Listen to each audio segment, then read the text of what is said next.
नमस्कार दोस्तों, मधुर कथाएं चैनल पर एक बार फिर से आपका हार्दिक अभिनंदन है।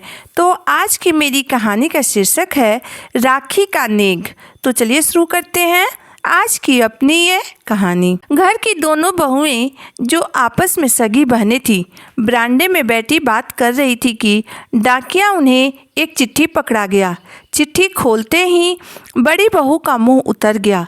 छोटी ने पूछा, क्या हुआ दीदी? बड़ी बहन बोली, हमारे पतियों की प्यारी बहनों ने हमें नोटिस भेजा है। लिखा है घर, खेत और दुकान में उनका आधा हिस्सा है, तुरंत खाली कर दो, नहीं तो वे पुलिस की सहायता लेंगी। छोटी बहन बोली, करोड़ों की संपत्ति देखकर दोनों बहनों के मन में लालच आ गया है। अपने ही भाइयों का हक मारते हुए उन्हें शर्म नहीं आ रही है। बड़ी बहन ने अपने वकील जीजा को फ़ोन मिलाकर पूछा कि इसका क्या उपाय है। उनके जीजा ने कहा, इसका कोई उपाय नहीं है। घर, खेत और दुकान पुश्तैनी है, उनमें उन दोनों का भी आधा हिस्सा बनता है।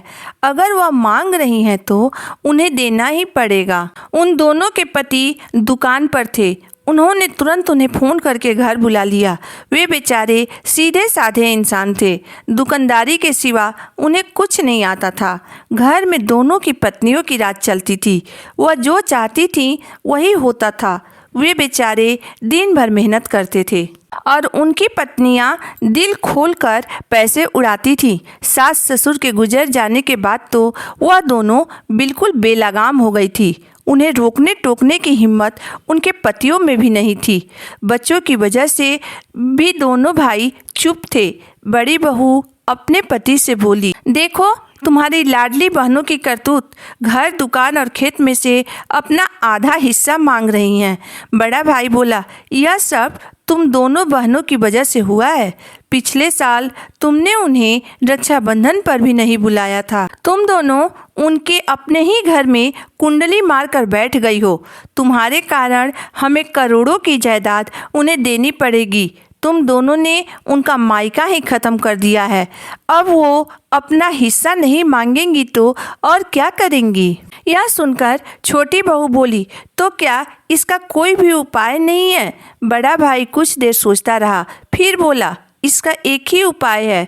तुम दोनों उनको इस रक्षाबंधन पर फ़ोन करके बुलाओ और उनके साथ प्यार से पेश आओ। क्या पता वह खुश होकर अपना हिस्सा हमारे लिए छोड़ दे। बड़ी बहू बोली, क्या वे ऐसा करने से मान जाएंगी? बड़ा भाई फिर बोला, उनके बच्चों की शादी में भी खर्च करना पड़ेगा। कर सकोगे तुम लोहिया? तब छोटी बहू बोली, शादी में जितना खर्चा आएगा उनसे 50 गुना ज़्यादा यहाँ उनके हिस्से की संपत्ति है। तब छोटा भाई बोला, यह सब अगर तुम दोनों को याद रहता तो आज यह नोटिस की नौबत नहीं आती। तुम दोनों अभी हमारी बहनों को फ़ोन करो और कहो इस बार रक्षाबंधन पर वह ज़रूर आए और यह नोटिस वाली बात उन दोनों को मत बताना। उन्हें यही लगना चाहिए कि नोटिस हमें मिला ही नहीं है। फिर दोनों बहुओं ने अपनी दोनों नंदों को फ़ोन करके रक्षाबंधन पर आने के लिए आग्रह किया। भाभीयों की बुलावा सुनकर दोनों नंदें बहुत खुश हुईं और खुशी खुशी अपने मायके आने की तैयारी में लग गईं। इधर दोनों भाई वापस दुकान पर आ गए। छोटा भाई बोला, भैया आज तो मज़ा आ गया। हमारी पत्नियों को पता ही नहीं चल पाया कि वह नोटिस हमारी बहनें नहीं बल्कि हम दोनों भाइयों ने भेजा था।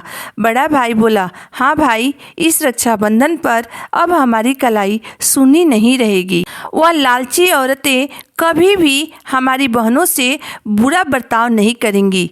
यह सोचकर दोनों भाई मन ही मन खुश हो रहे थे। दोस्तों, कभी भी अपनी बहन बेटियों को मायके आने के लिए मत तड़पाइए। रक्षाबंधन हो या भाई दूज, सभी लड़कियां अपने मायके आने की आस लगाए रहती हैं। उनके आशा को कभी मत तोड़िए। तो कैसी लगी मेरी आज की कहानी? आप मुझे ज़रूर बताइएगा। अगर आपको मेरी कहानी अंत तक पढ़ने और सुनने के बाद पसंद आई हो तो मेरे वीडियो को लाइक कर दीजिएगा, चैनल को सब्सक्राइब कर दीजिएगा। तो फिर मिलते हैं एक नई वीडियो, एक नई कहानी के साथ। तब तक के लिए धन्यवाद।